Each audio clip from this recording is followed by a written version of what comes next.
আল্লাহ পাক রব্বুল আলামিন পবিত্র কোরআনে কারীমের মধ্যে বান্দাদেরকে জানিয়ে দেয়, দুনিয়ার জমিনে কোন মা বাবা যখন সন্তানদেরকে ডাক দেয় অনেক মায়া করে ডাক দেয়, অনেক আদর স্নেহ ভালোবাসা দিয়ে তার সন্তানদেরকে ডাক দেয়। আল্লাহ পাক রব্বুল আলামিন এমন ভাবে বান্দাদেরকেও ডাক দেয়।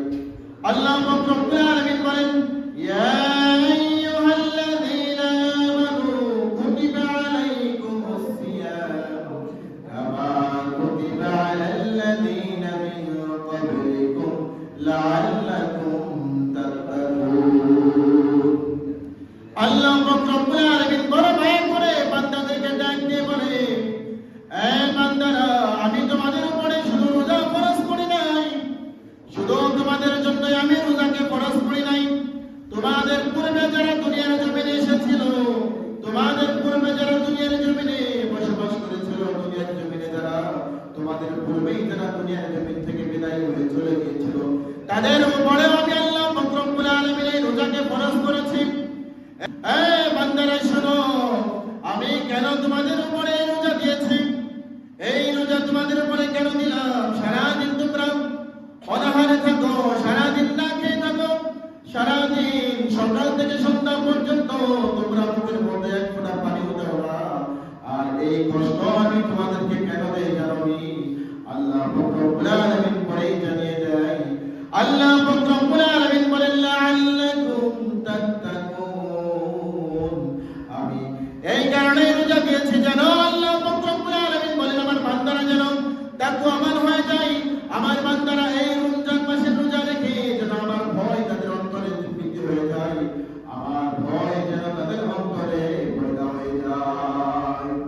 লাআল্লাকুম তাত্তাকুন। আল্লাহ পাক রব্বুল আলামিন বলেন, ও বান্দারা, কেন তোমাদেরকে আমি রোজা রাখতে বলেছি জানো নি? কারণ তোমাদের উপরে যেন, তোমাদের অন্তরে যেন আমি আল্লাহ পাক রব্বুল আলামিনের ভয় সৃষ্টি হয়ে যায়, আমি আল্লাহ পাক রব্বুল আলামিনের তাকওয়া যেন তোমাদের অন্তরে তৈরি হয়ে যায়। কারণ যার অন্তরে তাকওয়া আল্লাহ পাক রব্বুল আলামিনের ভয় আছে, তার সাথে বন্ধুত্ব তৈরি হয়ে যায় কেবলমাত্র আল্লাহ পাক রব্বুল আলামিনের সাথে। এই জন্যই তো আল্লাহ পাক রব্বুল আলামিন বলেন, দুনিয়ার জমিনে আমি তোমাদের উপরে রোজা ফরজ করে দিয়েছি তোমাদেরকে কষ্ট দেওয়ার জন্য না। আল্লাহ পাক রব্বুল আলামিন নাম ধরে ধরে ডাক দিয়ে বলেন, ও দুনিয়ার আব্দুর রহিম, ও দুনিয়ার আব্দুল করিম, আমি তোমাকে কষ্ট দেওয়ার জন্য রোজা ফরজ করি নাই, আমি তোমাকে অত্যাচারিত করার জন্য রোজা ফরজ করি নাই, আমি রোজা ফরজ করে দিয়েছি কারণ তোমার অন্তরে যেন আমি আল্লাহ পাক রব্বুল আলামিনের ভয় অন্তরে পয়দা হয়ে যায়। শুধু তাই নয়, আল্লাহ পাক রব্বুল আলামিন বলেন, দুনিয়ার জমিনে যারা যারা আমি আল্লাহ পাক রব্বুল আলামিনের হুকুম রোজা পালন করবে, আল্লাহ তাআলা বান্দাদেরকে জানিয়ে দেয়, ও বান্দা শুনো, তোমরা দুনিয়ার জমিনে নামাজ পড়ো, এই নামাজ তুমি আমি আল্লাহ পাক রব্বুল আলামিনের জন্য পড়ো না। এ বান্দা শুনো, তুমি নামাজ আদায় করো, এই নামাজ তুমি তোমার জন্য আদায় করো। তুমি যাকাত প্রদান করো, এই যাকাত তুমি আমি আল্লাহ পাক রব্বুল আলামিনের জন্য আদায় করো না। এই যাকাত আদায় করো, তুমি তোমার জন্য আদায় করো। তুমি তোমার উপরে যখন হজ ফরজ হয়ে যায়, আর এই হজ যখন তুমি লক্ষ লক্ষ টাকা দিয়ে আদায় করো, এটা আমি আল্লাহ পাক রব্বুল আলামিন তোমার কাছে চাই নাই, তুমি তোমার নিজের জন্য হজকে তুমি তোমার নিজের জন্য পালন করো। এ বান্দা শুনো, কেবলমাত্র একটি মাত্র ইবাদত, আর যে ইবাদত হচ্ছে রমজান মাসের রোজা, আর এই রোজা শুধুমাত্র আমি আল্লাহ পাক রব্বুল আলামিনের জন্য। বান্দারা কি বলেন সুবহানাল্লাহ? আল্লাহ পাক রব্বুল আলামিন জানিয়ে নাই, এ বান্দা, দুনিয়ার জমিনে তোমরা যে আমার জন্য রোজা রাখো, এর কারণে আমি তোমাদেরকে কি প্রতিদান দেব তোমরা জানো নাকি? আল্লাহ পাক রব্বুল আলামিন হাদিসে কুরসির মধ্যে জানিয়ে দেয়, যারা রোজা রাখবে, রোজাদাররা রোজা রাখবে আমার জন্য, আর আমি আল্লাহ পাক রব্বুল আলামিন স্বয়ং হয়ে যাব রোজাদারের জন্য। বলেন সুবহানাল্লাহ। এই জন্য আল্লাহ পাক রব্বুল আলামিন বলেন, আসুমুনি ওয়া আনা আজজি বিহি, যেই বান্দা রোজা রাখবে আমি আল্লাহ পাক রব্বুল আলামিনের জন্য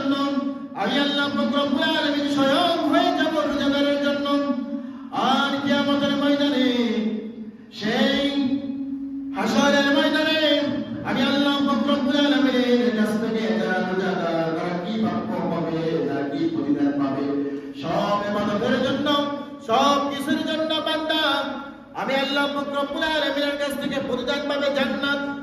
আর যারা রোজাদার, দুনিয়ার জমিনে যারা আমি আল্লাহ পাক রব্বুল আলামিনের হুকুম সিয়াম সাধনা করেছে, রোজা পালন করেছে, আমি আল্লাহ পাক রব্বুল আলামিন স্বয়ং আমি আল্লাহর দিদার তাদেরকে দান করব, বলেন সুবহানাল্লাহ।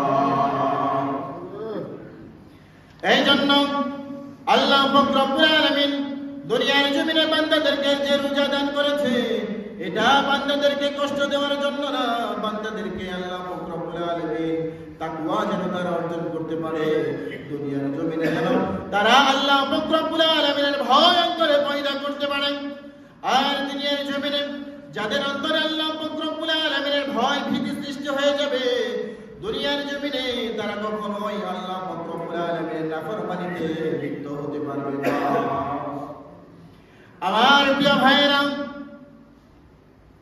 এই যে রমজান মাসের রোজা মানুষ রাখে, অনেক বাড়িতে দেখবেন একজন সদস্য, দুইজন সদস্য নাই, দুইজন সদস্য আছে, একজন দেশের বাইরে থাকে, একজন বাড়িতে থাকে।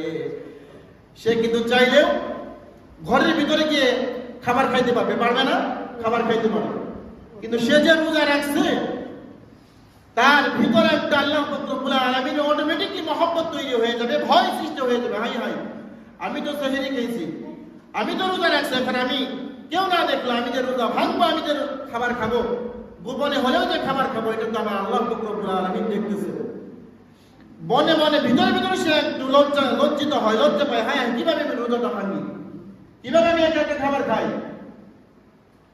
আবার এমনও বেঈমান মানুষ দুনিয়ার জমিনে আছে, একেবারে সুস্থ শরীর, কোনো অসুখ নাই, কোনো কিছু নাই, এরপরেও রোজা রাখে না। এমন মানুষ আছে না? নাই?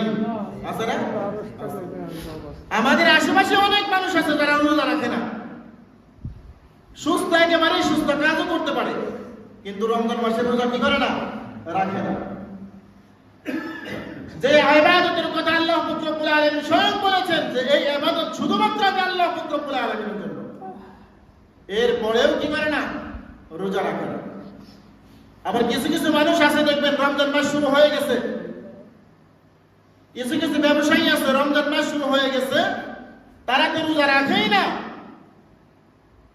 তারা তো রোজা রাখেই না, রোজা রাখেই না।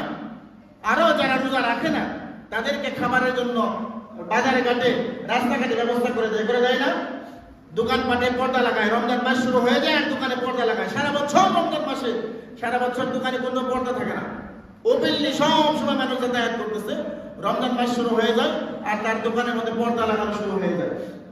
খোদার কসম খেয়ে বলি, রমজান মাসে তুমি দোকানের মধ্যে পর্দা লেগে যতই বেচা কিনা করো, তোমার প্রত্যেকটা বেচা কিনা হারাম হয়ে যাবে, আল্লাহ পাক রব্বুল আলামিনের আদালতে জবাব দিতে হবে।